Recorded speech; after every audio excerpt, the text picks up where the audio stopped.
So what's your name? Seamus Nat. Seamus? Okay, Yeah. great. I'm from Stahl's Automotive Collection. This car's from that collection. It's about an hour north of Detroit. An hour north of Detroit, okay. Yeah. It's Tucker 1015, 1015. Okay. It's got the 334 cubic inch flat 6, 166 horsepower. It's got a Cord 810, 812 transmission. It was 11 years outdated at the time. Okay. But it was... It's a Dante green is the color. Okay. It was restored in 2008. So they sent it out here from Michigan for the show? Yeah, the show really wanted it, so Yep. they requested it and shipped it out here for us, and I flew down to represent the museum. Oh, fantastic. I saw you start it up in the parking garage and drive it off. That was quite something to see that happen. Ever heard of Tucker running? There you go. What does it drive like? Well, you got no weight in the front end, so the steering's very light, very easy. Okay. No matter what gear you stick in, even if it's at low RPM, you stick on that gas, it'll take off. It'll go. The torque is phenomenal. Really? Yeah, if these would have gone in production, if these got on the NASCAR circuit, they would have kicked butt. No kidding. I bet they would have. So this thing really, you feel the power, huh? You can, yeah.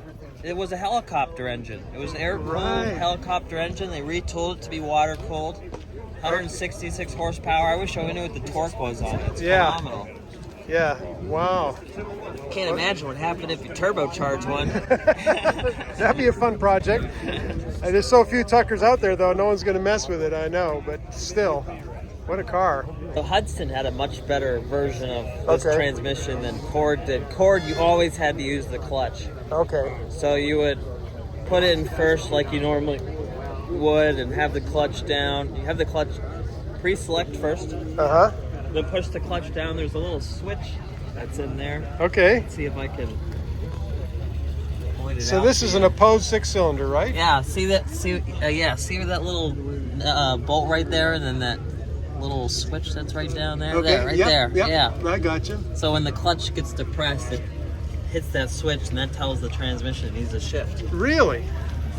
Wow. And so you put it in first gear. You put the clutch down, and you let it out like you normally would when you're starting standard. And then when you're ready Right. to shift, you just pre-select second. And then when you're ready to shift, you put the clutch down. It tells the transmission to shift. Okay. And then you let it out and take off like you normally would. Okay. And so it's a pre-selector. Same transmissions that 36, 37 Cord, 810, and 812s has. No Tucker kidding. modified that transmission. I Okay. forgot what they called it. It was a little bit better than this one. And they also had there were a couple Tuckers that had an automatic in it. Okay. But this is the worst of the three. Oh, man. Well, thanks for showing us around here. No problem. Have fun today. Thank you.